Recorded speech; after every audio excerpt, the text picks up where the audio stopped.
సరే మీరందరూ కూడా జర్నలిస్టులే బాస్. మీకు ఒక వార్త తెలిసినప్పుడు వార్తను మీరు ఒక జర్నలిస్ట్గా ప్రసారం చేస్తారు. అవును ఆ వార్త ఎట్లా ఇచ్చినామని కేసు పెట్టి ఎట్లా పోయి ఇక వార్తలు రాయాలన్నా వద్దా? అంటే ఇవాళ ఎన్టీవీ భుజం మీద తుపాకు పెట్టి మొత్తం మీడియాను భయభ్రాంతులకు గురి చేస్తున్నాడు. అన్ని మీడియా ఛానళ్లను మీడియా హౌజులను తన కట్టడిలోకి తీసుకోవాలని రేవంత్ రెడ్డి ప్రభుత్వం ప్రయత్నం చేస్తుంది. ఇప్పుడు ఈ ప్రజాస్వామ్యంలో 4 స్తంభాలు ఉంటాయి. ఒకటి శాసనసభా వ్యవస్థ, ప్రజాస్వామ్య వ్యవస్థ. 2 న్యాయస్థానాలు. 3వది బ్యూరోక్రసీ అంటే కార్యనిర్వాహక వర్గాలు. 4వ స్తంభం మీడియా. ఈ 4 బాగుంటేనే ప్రజాస్వామ్యం అనేది పదిలంగా ఉంటుంది. కానీ 4వ స్తంభమైన ప్రజాస్వామ్య వ్యవస్థకు అత్యంత ముఖ్యమైనటువంటి మీడియాను ఈరోజు రేవంత్ రెడ్డి బ్లాక్మెయిల్ చేస్తూ ఉన్నాడు. రేవంత్ రెడ్డికి ఎందుకో మీడియా అంటే చాలా కోపం ఉంది. ఆ మధ్య ఒకసారి మాట్లాడుతూ ఏమన్నాడు, జర్నలిస్టులను చూస్తే వల్ల చెంపలని వలగొట్టబుద్ధి అవుతుంది అని ఓపెన్ గా పబ్లిక్ మీటింగ్ లో మాట్లాడారు. వల్ల చెంపలు వలగొట్టాలనిపించిందట ఆయనకు. ఆయన అంత కసి ఉన్నది మీడియా మీద. అది నేను చెప్తలేను, రేవంత్ రెడ్డి గారే పబ్లిక్ మీటింగ్ లో చెప్పిన మాట గుర్తు చేస్తున్నా. ఇవాళ ఆయన కడుపులో ఉన్న ఆక్రోశాన్ని ఇవాళ అక్రమంగా అర్ధరాత్రి పూట జర్నలిస్టులను అరెస్ట్ చేస్తూ వికృత ఆనందం పొందుతా ఉన్నాడు రేవంత్ రెడ్డి గారు. ఇవాళ మీడియా అనేది చాలా ముఖ్యం. మీడియా ప్రశ్నించడం మానేస్తే అధికారంలో ఉన్న వాళ్ళు బరి తెగిస్తారు, ప్రజలకు మోసపోతారు, ప్రజలకు గొంతుక లేకుండా పోతుంది. ఇది ప్రజాస్వామ్యానికి ఎంత మాత్రం మంచిది కాదు. ఇదే కాంగ్రెస్ ప్రభుత్వం, ఇదే రేవంత్ రెడ్డి గారు ఆ రోజు ఏమన్నారు, ప్రజాపాలన అంటే మేము ఒక 7వ గ్యారంటీ ఇస్తున్నాం, 7వ గ్యారంటీగా స్వేచ్ఛనిస్తున్నాం, 7వ గ్యారంటీగా ప్రశ్నించే హక్కును ప్రజలకు కల్పిస్తున్నాం అని ఆ రోజు గప్పాలు కొట్టారు. మరి ఇలా అధికారంలోకి వచ్చిన మరుక్షణం నుంచే నియంతృత్వంగా వ్యవహరిస్తున్నారు. ఎమర్జెన్సీని తలపించే విధంగా వ్యవహరిస్తా ఉన్నారు. నిన్న అర్ధరాత్రి పూట జర్నలిస్టులను అరెస్ట్ చేయాల్సిన అవసరం ఏమొచ్చింది? ఆ జర్నలిస్టులు ఏమైనా తీవ్రవాదులా, టెర్రరిస్టులా, సంఘ విద్రోహ శక్తుల, బడా బడా బ్యాంకుల్ని లూటీ చేసినటువంటి ఆర్థిక ఉగ్రవాదుల? ఎందుకు అంత అర్ధరాత్రి పూట అరెస్ట్ చేసినావు?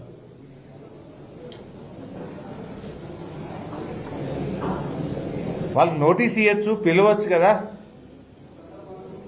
ఇలా అందులో ఒక అరెస్ట్ చేసిన ఒక జర్నలిస్టు పరిపూర్ణానందచారి. ఈ సంఘటన జరిగినప్పుడు 3 రోజులు శబరిమలలో ఉన్నాడు. ఆయన 3 రోజులు లీవ్లో ఉన్నాడు, శబరిమలలో ఉన్నాడు. ఈ విషయంతో సంబంధమే లేని చారిని అర్ధరాత్రి పోయి అరెస్ట్ చేసుకొచ్చేది. అంటే మీరు ఎంత నియంతృత్వంగా, ఎంత ఏకపక్షంగా చేస్తున్నారనడానికి ఉదాహరణ ఇది. వీళ్ళ మీద ఎస్సీ ఎస్టీ కేసు పెడదామని ఆలోచన చేసిండ్రు.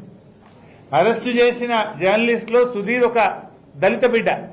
అంటే దళిత బిడ్డ మీదనే దళిత కేసు పెడతారండి, ఎస్సీ ఎస్టీ కేసు. ఆహా, ఏం ప్రజాస్వామ్యం రేవంత్ రెడ్డిని ఇది. నేను అడుగుతున్నా, ఇవాళ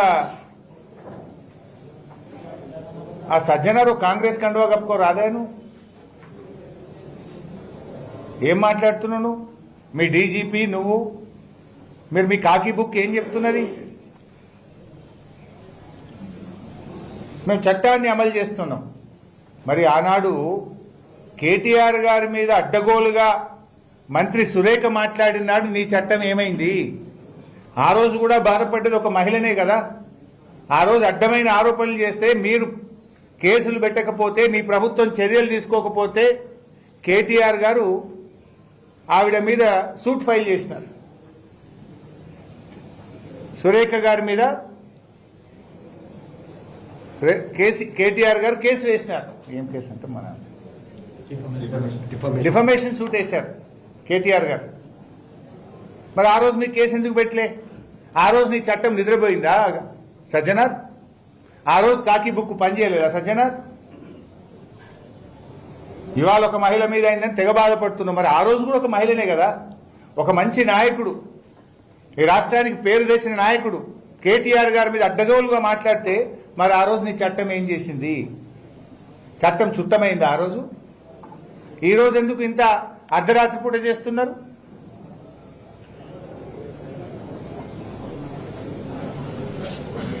మరొక మంత్రి, ఆయన కుమారుడు, ఆయన కంపెనీ అర్ధరాత్రి పూట పోయి హైదరాబాద్లో బౌన్సర్లను పెట్టి భూములు కబ్జా చేసిండ్రు.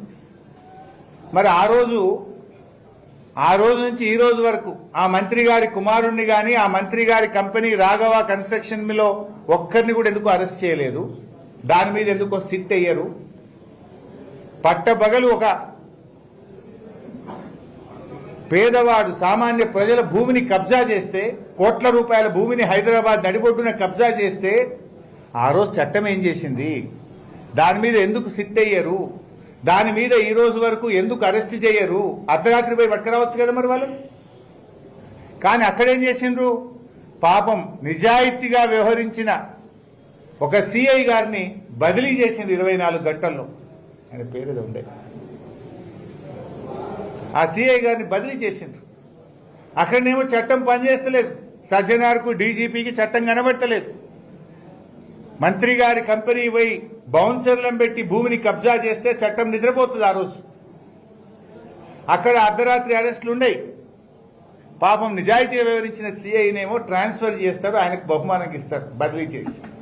ఇదా చట్టం మిస్టర్ సజ్జనార్? నేను అడుగుతున్నా డీజీపీని. ఇగో ఇది కాంగ్రెస్ పార్టీ ఏఐసిసి నాయకుడు, కాంగ్రెస్ పార్టీ ఏఐసిసి నాయకుడు సంపత్ కుమార్ గారు నేషనల్ హైవే 44లో కాంట్రాక్టర్ను కోట్ల రూపాయల డబ్బులు ఇవ్వమని బెదిరించిండు. మిషన్లు తగలబెట్టాలని బెదిరిస్తే ఆ కంపెనీ వాళ్ళు 9వ తేదీ పోలీస్ స్టేషన్లో కంప్లైంట్ ఇచ్చిండ్రు. మరి ఎందుకో ఎఫ్ఐఆర్ నమోదు కాదు? ఎందుకో అర్ధరాత్రి పోయి మీ కాంగ్రెస్ ఏఐసిసి నాయకుడు సంపత్ కుమార్ని అరెస్ట్ చేయకపోతుంది? మిస్టర్ సజ్జనార్, ఏం చేస్తుంది నీ చట్టం? మహేందర్ రెడ్డి గారు, ఏం చేస్తుంది మీ చట్టం? చట్టం అందరికీ ఒకే రీతినే ఉంటుందా? చట్టం కాంగ్రెస్ పార్టీ నాయకులకు చుట్టమైందా? ఈ కేసులో ఇది కంప్లైంట్ కాపీ. ఇది ఏ ఫోన్ నంబర్ నుంచి వచ్చింది, ఎన్ని గంటలకు వచ్చింది? Sampath Kumar, they have also stated that they are sent by mister Sampath Kumar ex MLA Alampur constituency to stop the work till further information is sent to the company to continue the work.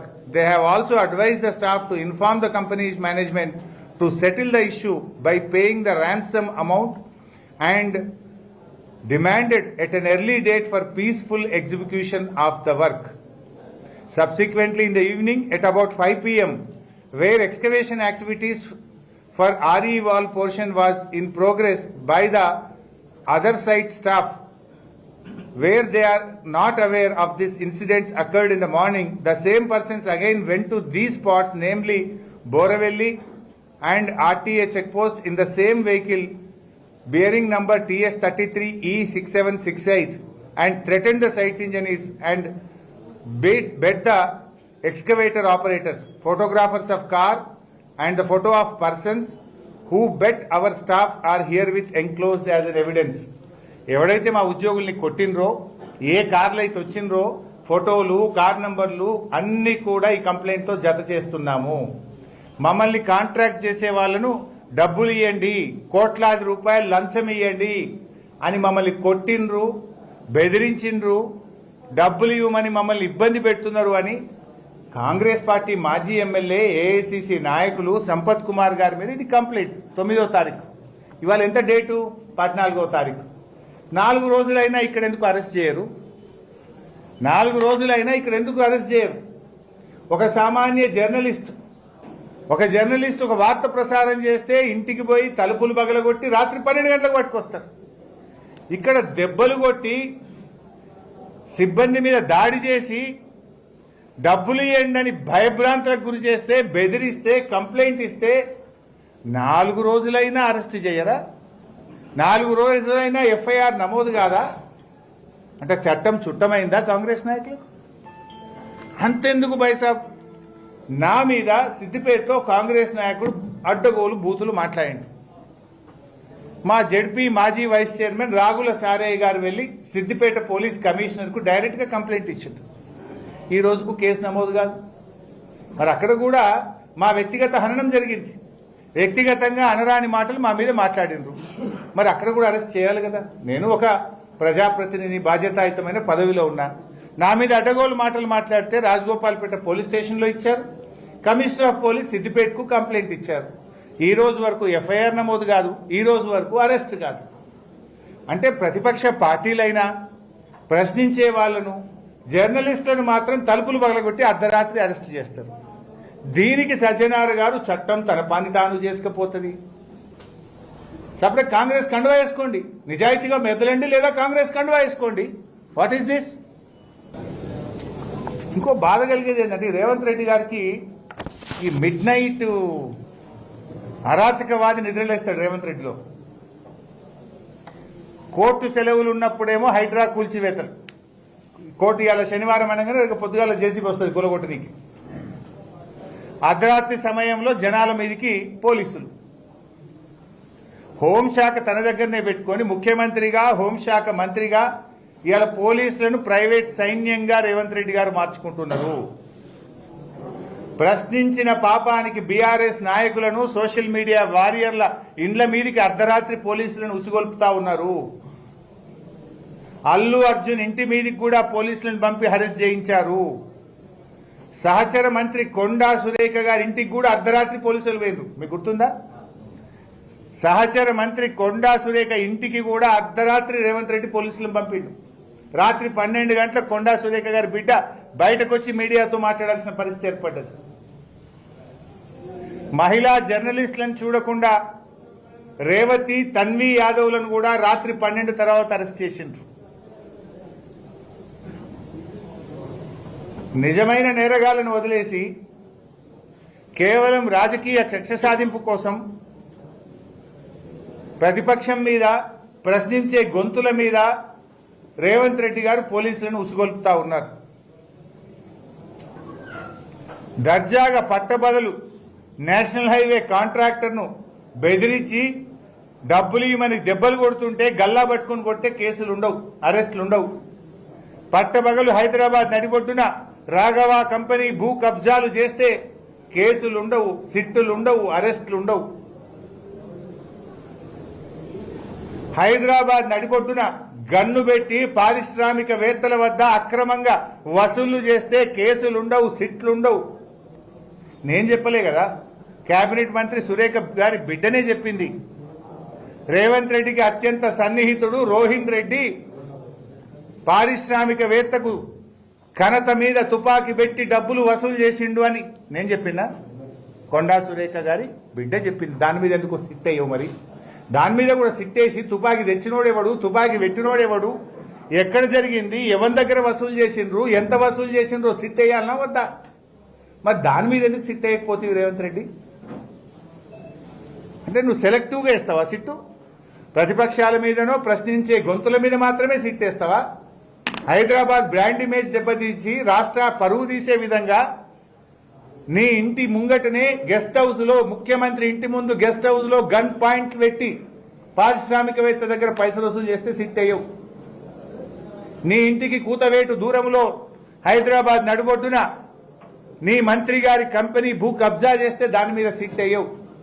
నీ AICC Congress నాయకుడు పట్టబగలు దాడి చేసి దెబ్బలు కొట్టి గుండాగిరి చేసి డబ్బులు వసూలు చేస్తుంటే దాని మీద సిట్టు వెయ్యవు.